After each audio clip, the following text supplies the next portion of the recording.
नमस्कार, मैं प्रवीण वाजपेयी अपने YouTube channel math Praveen Vajpayee पे आपका बहुत बहुत स्वागत करता हूं। जैसा कि आपको पता है कि हम लोग आर.एस. अग्रवाल बुक का सोल्यूशन कर रहे हैं। जो चैप्टर हम लोग डिस्कस कर रहे हैं वो है नंबर सिस्टम। नंबर सिस्टम में हम लोगों ने एग्जाम्पल कर लिए थे, 35 तक क्वेश्चन हम लोगों ने डिस्कस कर लिए थे। अगर आप लोगों ने इससे पहले वाली क्लासेस को नहीं देखा है तो उन क्लासेस को भी देखिए। आज की जो क्लास है उसमें हम लोग 35 से आगे के क्वेश्चन को डिस्कस करेंगे। तो आइए स्टार्ट करते हैं आज की क्लास को। क्वेश्चन नंबर 36 आप लोग स्क्रीन पे देख पा रहे होंगे। क्वेश्चन आपको क्या दिया हुआ है? क्वेश्चन आपको दिया है कि 8,67,943 में 7 के स्थानीय मान तथा जातीय मान में क्या अंतर है। क्या दिया हुआ है? 8,67,943 में 7 का स्थानीय मान और उसके जातीय मान में क्या अंतर है। सबसे पहले आप ये समझ लो कि स्थानीय मान और जातीय मान क्या होता है। जैसे स्थानीय मान की अगर हम लोग बात करें तो हम लोग इसे क्या बोलते हैं? प्लेस वैल्यू बोलते हैं। क्या बोलते हैं? प्लेस वैल्यू बोलते हैं। और अगर हम जातीय मान की बात करें तो जातीय मान को हम लोग क्या बोलते हैं? इसको हम लोग फेस वैल्यू बोलते हैं। प्लेस वैल्यू का मतलब क्या हुआ कि कोई भी अंक किस स्थान पे उसकी प्लेस की वैल्यू क्या है। वो इकाई के स्थान पे तो 1 से गुणा करेंगे, दहाई के स्थान पे तो 10 से गुणा करेंगे, सैकड़े के स्थान पे तो 100 से गुणा करेंगे, 1000 के स्थान पे तो 1000 से गुणा करेंगे। और फेस वैल्यू का मतलब क्या हुआ कि जो उसकी वैल्यू है, जो वो नंबर है, वही उसकी वैल्यू आपसे पूछी जा रही है। जैसे अगर हम बात करें यहाँ पे 3 की प्लेस वैल्यू क्या होगी, तो 3 की प्लेस वैल्यू क्या होगी? 3 किसके स्थान पे? इकाई के स्थान पे तो 1 से गुणा कर देंगे तो 3 की प्लेस वैल्यू कितनी है? 3 है। लेकिन इसकी फेस वैल्यू क्या है? इसकी फेस वैल्यू 3 है तो 3 की फेस वैल्यू क्या होगी? 3 होगी। जैसे 4 है, 4 का अगर हमें प्लेस वैल्यू निकालना हो तो 4 किस स्थान पे? इकाई दहाई के स्थान पे तो 10 से गुणा करेंगे, यानी कि इसकी प्लेस वैल्यू कितनी होगी? 40 होगी। लेकिन अगर फेस वैल्यू की बात की जाए तो 4 की फेस वैल्यू क्या होगी? 4 होगी। तो आपको ये समझ में आ गया होगा कि प्लेस वैल्यू और फेस वैल्यू क्या होता है। तो 7 की आपको क्या निकालनी है? प्लेस वैल्यू निकालनी है और उसकी फेस वैल्यू निकालनी है और उनका डिफरेंस आपको बताना है।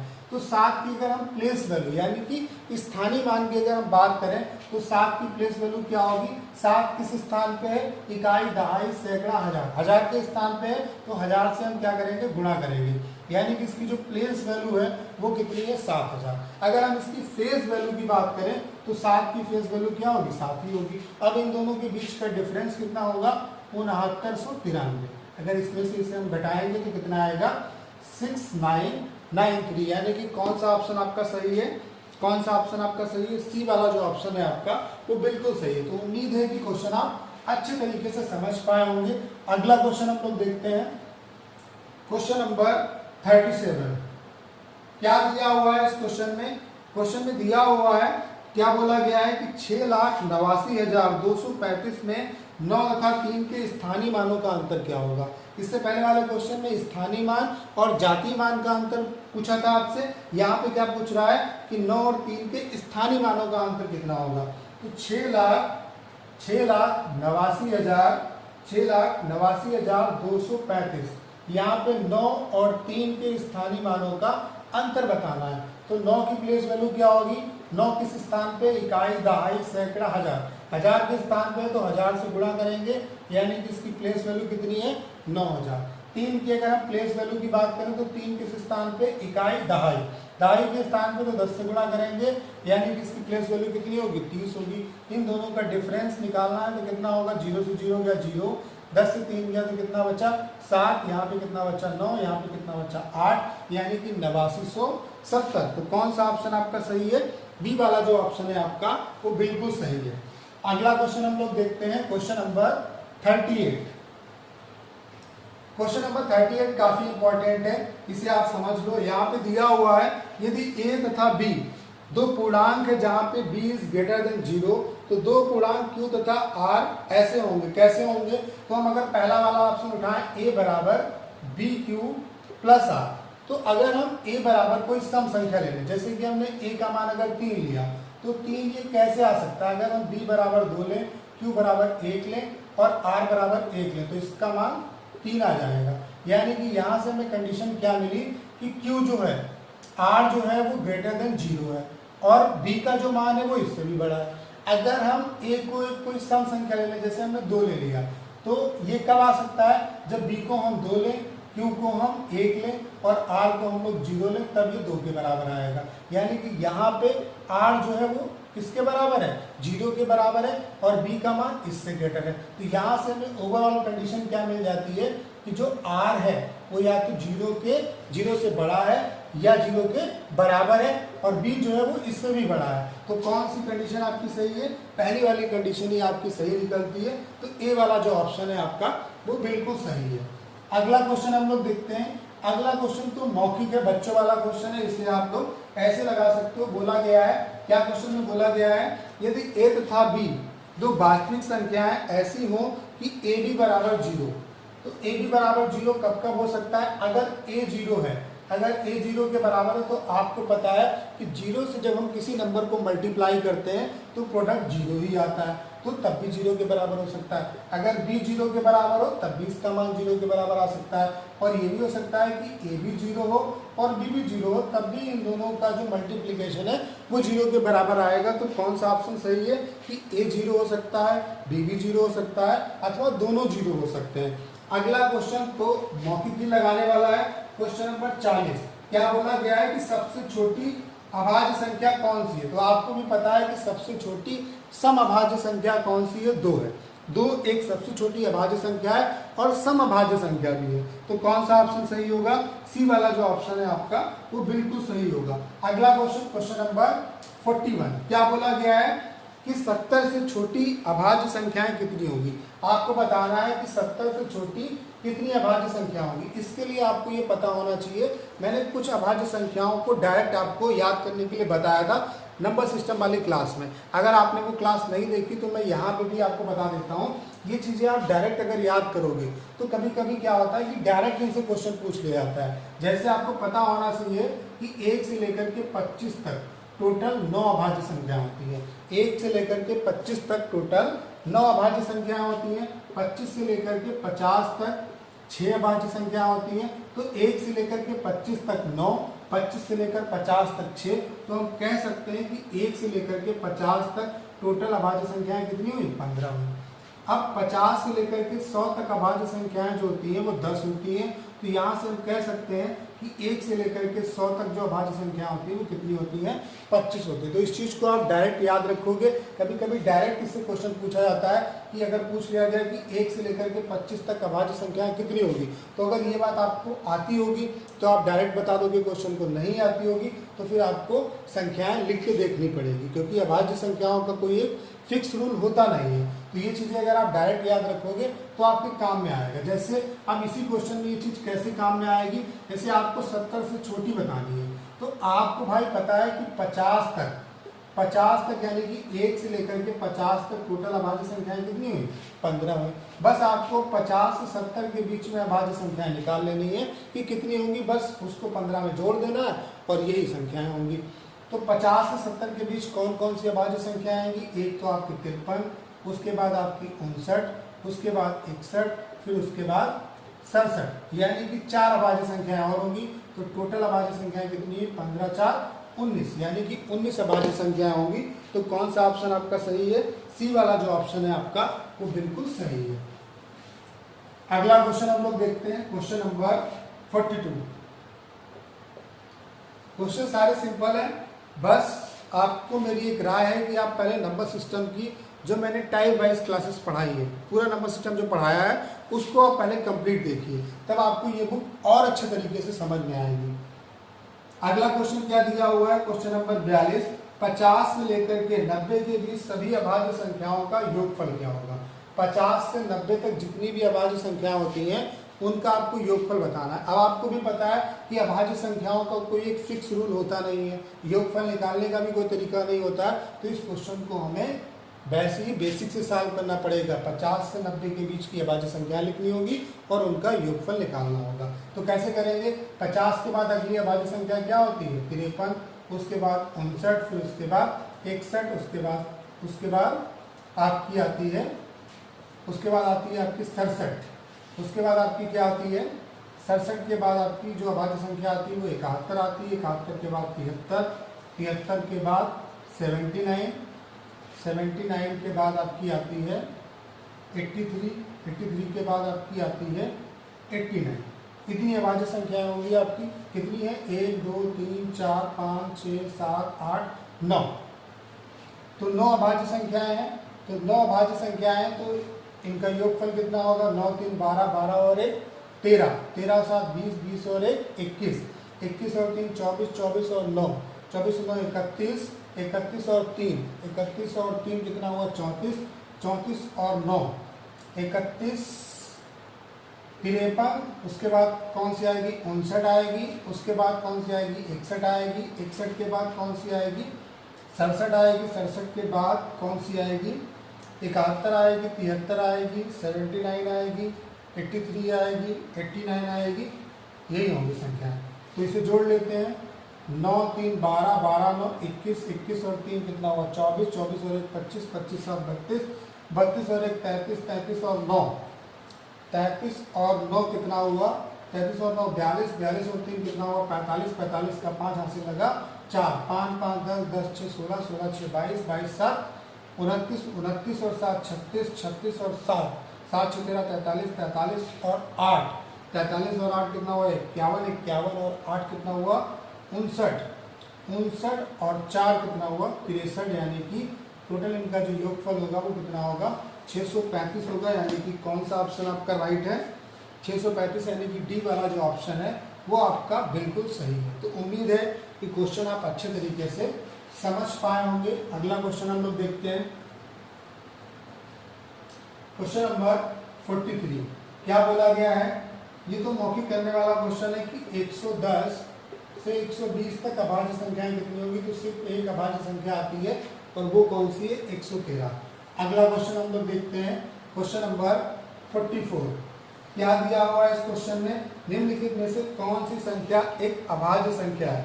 तो भाई 161 अगर देखें तो ये 7 से डिवाइड होती है। 7 से काटेंगे, 7 दूनी 14, 7 3 21। उसके बाद आपका जो 221 है ये 13 से कटता है। 13 1 का 13, कितना बचा? 9, 13 7 91।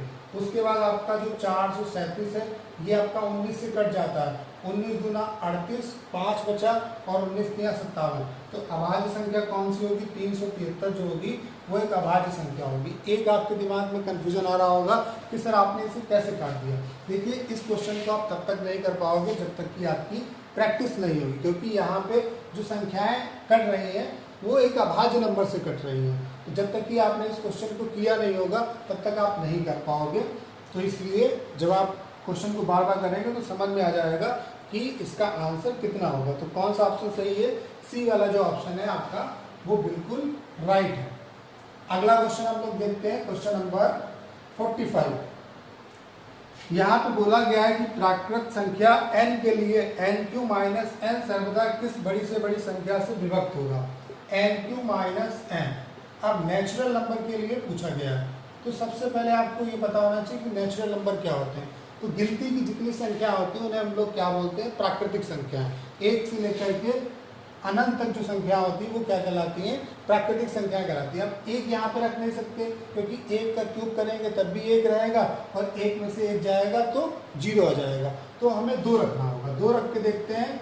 2 का क्यूब माइनस 2, 2 का क्यूब कितना हुआ? 8 माइनस 2 यानी कि 6। ये इसका आंसर होगा। मैंने आपको क्या बताया कि जब भी ऐसी कंडीशन वाला क्वेश्चन आए तो सबसे छोटी, जैसे कि विषम संख्या के लिए अगर पूछा होता तो हम 1 रख लेते, 1 पे ना सेटिस्फाई करता 3 रख लेते, सम पे पूछा होता तो 2 रख लेते, 4 रख लेते। अब यहाँ पे हमें नेचुरल नंबर के लिए निकालना था तो कंडीशन कुछ इस तरीके की थी कि हम 1 नहीं रख सकते थे, तो हमने 1 के बाद वाला नंबर रख लिया। बस आपको 1 या 2 चेक करना है। तो ये संख्या किससे हमेशा डिवाइड होगी? 6 से हमेशा ये पूरी तरह विभाजित होगी। तो बी वाला जो ऑप्शन है आपका वो बिल्कुल सही है। अगला क्वेश्चन हम लोग देखते हैं। Question number 46। क्वेश्चन नंबर 46 में बोला गया है कि संख्याएं 1 2 3 4 98 99 100 को परस्पर अगर गुणा किया जाता है तो गुणनफल के दाईं ओर अंत में शून्यों की संख्या कितनी होगी? मतलब 1 गुणे 2 गुणे 3 डाट डाट डाट 98 गुणे 99 गुणे 100, इसमें 0 कितने होंगे? तो इसी चीज को हम लोग क्या लिख सकते हैं? फैक्टोरियल 100। इसका मतलब क्या हुआ? फैक्टोरियल 100 लिखा हुआ है, इसका भी मतलब वही है।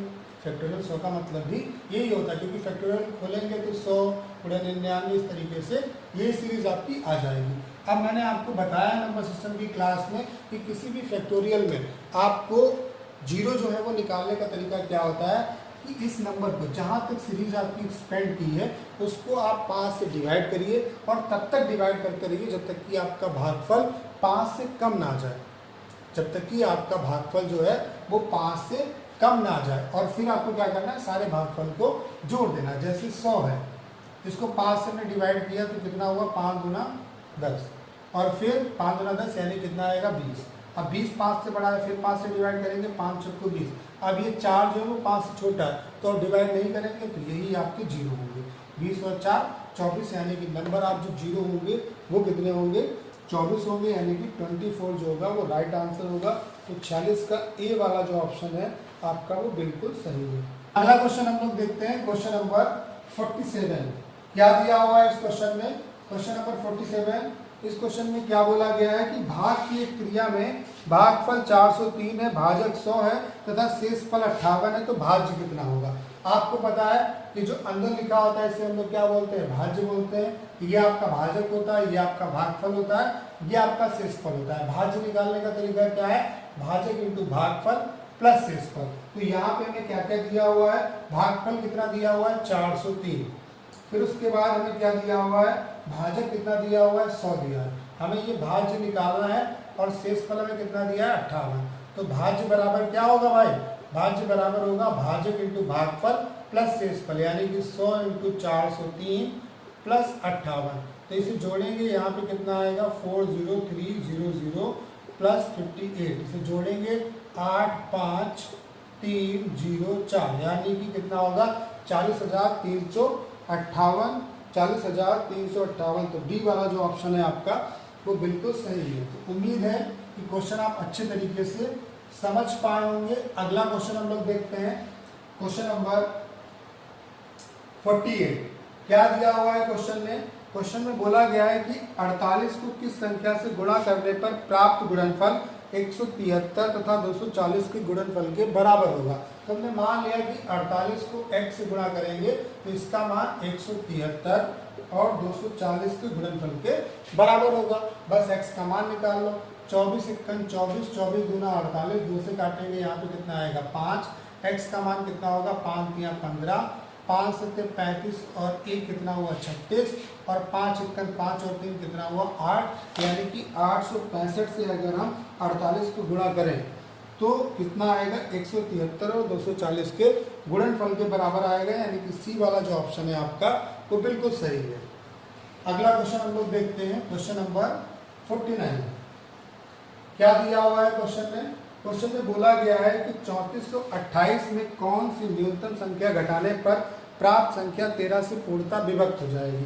क्या बोला गया है कि 3428 में कौन सी संख्या घटाएं ताकि ये संख्या 13 से पूरी तरह डिवाइड हो जाए। तो इसे निकालने का तरीका क्या है कि आप इस नंबर को 13 से डिवाइड करो, जो रिमाइंडर बचेगा वही इससे अगर आप घटा दोगे तो ये संख्या 13 से पूरी तरह डिवाइड हो जाएगी। यही आपका निकालने का तरीका है। तो हम क्या करते हैं, 3428 से 13 को डिवाइड करते हैं। तो 13 से डिवाइड करेंगे, भागफल पे हमें फोकस नहीं करना, हमें बस देखना है कि रिमाइंडर कितना बचेगा। तो हम काट के देखते हैं, 13 से काटेंगे कितने बार जा सकता है, 13 दूनी 26, कितना बचा 8, 2 उतारा, 3 4 78, कितना बचा 4, 48 हुआ। अब 13 तिया 39, 1 और 8, यानी कि रिमाइंडर कितना बचा 9। तो अगर 9 इससे हम घटा दें तो जो संख्या आएगी, जो बचेगी वो 13 से पूरी तरह विभक्त होगी, यानी कि 9 जो है वो सही आंसर है। तो कौन सा ऑप्शन आपका राइट है, ई वाला जो ऑप्शन है आपका तो बिल्कुल सही, क्योंकि 9 दिया नहीं है, इसका मतलब इनमें से कोई नहीं आपका सही होगा। तो ई वाला जो ऑप्शन है आपका वो बिल्कुल सही होगा। अगला question, question number 50। Question number 50 क्या दिया हुआ है, क्वेश्चन नंबर 50 से बोला गया है कि किसी संख्या को 136 से भाग देने पर शेषफल 36 प्राप्त होता है, यदि उसी संख्या को 17 से भाग दिया जाए तो शेषफल कितना आएगा। ऐसे क्वेश्चन को जब मैंने नंबर सिस्टम की आपको क्लास पढ़ाई थी तो उससे बताया था कि आपको अगर भागफल ना दिया हो तो आप क्या करोगे, उस नंबर को मान लोगे, एज्यूम कर लोगे कि एक बार वो भागफल चली गई। जैसे कि अगर मैं आपसे कहूँ कि किसी संख्या को 5 से भाग देने पर 3 बचता है, तो आप तुरंत दिमाग में सोचोगे कि एक बार 5 से पूरी पूरी डिवाइड हो गई और 3 बचा, यानी कि संख्या कितनी होगी, 5 + 3 8 होगी। फिर जो भी कंडीशन आपसे पूछे आप वो बता सकते हो कि इसके वर्ग को इससे डिवाइड करें तो कितना रिमाइंडर आएगा, इसके क्यूब को अगर इससे डिवाइड करें तो कितना आएगा। तो बस इसी चीज़ को आपको अप्लाई करना है। जैसे क्वेश्चन में बोला गया कि किसी संख्या को 136 से भाग देने पर 36 बचता है, तो तुरंत आप दिमाग में क्या कैलकुलेट करोगे कि 136 से संख्या पूरी पूरी कट गई और 36 बचा, यानी कि संख्या क्या होगी 136 प्लस 36। अब इस संख्या को अगर 17 से डिवाइड करेंगे तो 17 8 136 होता है, यानी कि रिमाइंडर जो आएगा वो यहीं से बनेगा। तो 17 दूनी 34, यानी कि रिमाइंडर कितना आया 2। तो 2 जो होगा वो राइट आंसर होगा। तो कौन सा ऑप्शन आपका सही है, डी वाला जो ऑप्शन है आपका वो बिल्कुल सही है। उम्मीद है कि क्वेश्चन आप अच्छे तरीके से समझ पाए होंगे। अगला क्वेश्चन हम लोग देखते हैं, क्वेश्चन नंबर 51। क्या बोला गया है, सेम टू सेम ऐसे क्वेश्चन है, किसी संख्या को 156 से भाग देने पर 29 से बचता है। तो तुरंत आप दिमाग में कैलकुलेट करोगे कि संख्या को 156 से भाग दिया 29 बचा, यानी कि संख्या 156 प्लस 29 होगी। अब बोला गया है कि इस संख्या को अगर 13 से भाग दे तो 13 से पूरा पूरा कटता है, 13 1 13, 13 दूनी 26, यानी कि रिमाइंडर यहीं से मिलेगा। तो 13 दूनी 26, यानी कि रिमाइंडर कितना आया 3 आया। तो कौन सा ऑप्शन आपका सही है, सी वाला जो ऑप्शन है आपका वो बिल्कुल सही। विद इन सेकेंड आप क्वेश्चन को कर सकते हो। अगला क्वेश्चन, क्वेश्चन नंबर 52। क्या बोला गया है कि 4000 में से छोटी कौन सी संख्या घटाई जाए कि शेष बची संख्या 19 से पूर्णतः विभक्त हो। इससे पहले भी क्वेश्चन आया था, तो मैंने आपको क्या तरीका बताया है। बोला गया है कि 4000 में से कौन सी छोटी संख्या घटाएं ताकि वो 19 से पूरी तरह डिवाइड हो। तो आपको क्या करना है, इसको 19 से भाग करेंगे, जो रिमाइंडर आएगा वही इससे घटाना पड़ेगा। तो बस आपको रिमाइंडर पे फोकस करना है। तो कितने बार जाएगा, 19 दूना 38, कितना बचा 2, 0 उतारा, 19 1 19, 1 0 उतारा, यानी कि 10 बचा। तो यही संख्या अगर इससे हम घटा देंगे तो ये जो संख्या आएगी वो 19 से पूरी पूरी डिवाइड होगी। तो कौन सा ऑप्शन आपका सही है, डी वाला जो ऑप्शन है वो बिल्कुल सही है। अगला क्वेश्चन हम लोग देखते हैं, क्वेश्चन नंबर 53। क्वेश्चन नंबर 53 क्या बोल रहा है कि 6 अंकों की वह छोटी से छोटी संख्या कौन सी होगी जो 111 से पूर्णतः विभक्त होगी। अब आप ये देखो कि 111 से जो संख्या पूरी पूरी डिवाइड होगी, इसका मतलब क्या होगा कि 111 जिससे कटता होगा उससे भी वो संख्या कट रही होगी। अब 111 में इसके अंकों को जोड़ के देखो कितना आया 3। जब संख्या के अंकों का योगफल 3 से पूरी तरह डिवाइड होता है तो संख्या भी 3 से पूरी तरह विभाजित होती है। यानी कि 111 अगर 3 से डिवाइड होता है तो इससे जो बनने वाली संख्या होगी जो इससे डिवाइड होती है वो 3 से भी डिवाइड होगी। तो बस आपको यहीं से क्वेश्चन को पकड़ना है। अब आप देखो 3 से डिवाइड होने वाली संख्या कौन सी नहीं हो सकती है। तो एक तो डी वाला ऑप्शन हो गया, उसे आप हटा दो। एक बी वाला ऑप्शन नहीं हो सकता क्योंकि अंकों का योगफल 4 है। सिर्फ 2 ऑप्शन आपको हो सकते हैं, या तो ए वाला होगा या तो सी वाला होगा, क्योंकि ए वाले में अंकों का योगफल 6 है और सी वाले में अंकों का योगफल 3 है। लेकिन छोटी से छोटी संख्या निकालनी है आपको, तो सी वाला जो ऑप्शन होगा वो आपका राइट होगा। तो उम्मीद है कि क्वेश्चन में जो मैंने आपको लॉजिक बताया वो आपको बहुत अच्छे तरीके से समझ में आया होगा। अगला क्वेश्चन हम लोग देखते हैं, क्वेश्चन नंबर 54। क्वेश्चन में बोला गया है कि 5 अंकों की वह बड़ी से बड़ी संख्या ज्ञात करो जो 463 से पूर्णतः विभक्त होती है। अब देखो 463 में यार कोई भी छोटी मोटी संख्या नहीं मिल रही जिससे ये कटता हो। अगर छोटी मोटी संख्या जैसे मिल जाए, जैसे 3 से कटने वाली संख्या हो, 3 से कट जाए या 4 से कट जाए या 7 से कट जाए या 9 से कट जाए, तब तो हम ऑप्शन को चेक कर लेंगे। लेकिन अब ये अगर बड़ी संख्या से कटेगा तो ऑप्शन को अगर आप चेक करोगे तो टाइम ज़्यादा लगेगा। तो ऐसे क्वेश्चन में इसे हम लोग बेसिक से करने की कोशिश करते हैं। तो क्या करेंगे, 5 अंकों की बड़ी से बड़ी संख्या निकालनी है तो जो 463 से पूरी तरह विभाजित हो। तो क्या करेंगे, 5 अंकों की बड़ी से बड़ी संख्या क्या होगी, 9 टाइप की संख्या होगी। इसे हम क्या करेंगे, जिससे हमें विभाजित पूछा गया है उससे हम डिवाइड करेंगे, जो रिमाइंडर आएगा उसे हम इससे घटा देंगे, वही संख्या इससे पूरी पूरी विभाजित होगी। तो कितने वाले जा सकते हैं, 2 वाले जा सकते हैं, 2 3 6, 2 छंग 12, 2 छंग 12 और 2 चक्कू 8 और ये कितना हुआ 9। 9 से 6 गया कितना बचा 3, और यहाँ पे 9 से 2 गया तो कितना बचा, 9 से 6 गया तो कितना बचा 3, और 9 से 2 गया तो कितना बचा 7। यहाँ पे हमने क्या उतारा 9। अब हम एक वाले जा सकते हैं, 463। 9 से 3 गया तो कितना बचा 6, 13 से 6 गया तो कितना बचा 7, यहाँ पे कितना बचा 2। 9 उतारेंगे, 5 वाले जाएंगे, 5 3 15 हासिल लगा, 1 5 6 30 और 1 31 हासिल लगा, 3 5 चक्कू 20 और 3 23। 9 से 5 गया तो कितना बचा 4, 6 से 1 गया तो कितना बचा 5, और 7 से 3 गया तो कितना बचा 4, यानी कि 414 रिमाइंडर आ रहा है, उसे इससे घटा देंगे तो 999, इसमें से हम 454 घटाएंगे तो यहाँ पे 5 4 5 9 9, यानी कि 99,545 जो होगी वो ऐसी संख्या होगी जो 463 से पूरी तरह विभाजित होगी। तो कौन सा आपका ऑप्शन सही है? 99,545, यानी कि बी वाला जो ऑप्शन है आपका वो बिल्कुल सही है। उम्मीद है कि क्वेश्चन आपको अच्छे तरीके से समझ में आया होगा। इस क्लास का लास्ट क्वेश्चन हम लोग देखते हैं, क्वेश्चन नंबर 55। क्या बोला गया है कि 78,65,321 को किस संख्या से भाग देने पर भागफल 33,612 और शेष फल 111 प्राप्त होगा। तो आपको भाजक बताना है, तो कोई दिक्कत वाली बात नहीं है। 78,65,321, अब जो रिमाइंडर आता है, रिमाइंडर कितना आ रहा है 113, उसको अगर हम इस संख्या से घटा दें तो अगर हम इससे घटाएंगे तो 11 में से 3 गया तो कितना बचा, 11 में से 3 गया तो कितना बचा 8, यहाँ पे 1 से 1 गया तो कितना बचा, 1 से 1 गया तो कितना बचा यहाँ पे 0, और यहाँ पे 3 में से 1 गया तो कितना बचा 2, 5 6 8 7। अब आप एक बात बताओ, जैसे आप जानते हो कि भाज्य बराबर होता है, ये भाजक होता है, ये भाज्य होता है, ये भागफल होता है, और ये आपका शेषफल होता है। तो अगर हमने शेषफल हटा दिया तो जो भाज्य है वो किसके बराबर होगा, भाजक जो भाज्य है वो किसके बराबर होगा, भाजक इंटू भागफल के बराबर होगा। ये बात तो आपको समझ में आ गई। अब हमने अगर शेषफल हटा दिया तो ये जो भाज्य है वो किसके बराबर होगा, भाजक इंटू भागफल के बराबर होगा। तो हमें भाजक निकालना है, तो भाज्य कितना है 7865208, भाजक आपको निकालना है, भागफल आपको पता है कितना है 33,612। तो अगर हमें भाजक निकालना है तो इससे हम क्या करेंगे, डिवाइड करेंगे। तो भाजक भाई कितना होगा 7865208, इसको डिवाइड करेंगे 33,612 से। जब इसे हम डिवाइड करेंगे तो कितने बार जाएगा, ये जाएगा आपका, ये आपका जाएगा 234 बार जाएगा। तो आपका जो भाजक आएगा वो कितना आएगा 234 आएगा, यानी कि कौन सा आपका ऑप्शन सही है, बी वाला जो ऑप्शन है आपका वो बिल्कुल सही है। तो उम्मीद है कि क्वेश्चन आप बहुत अच्छे तरीके से समझ पाए होंगे।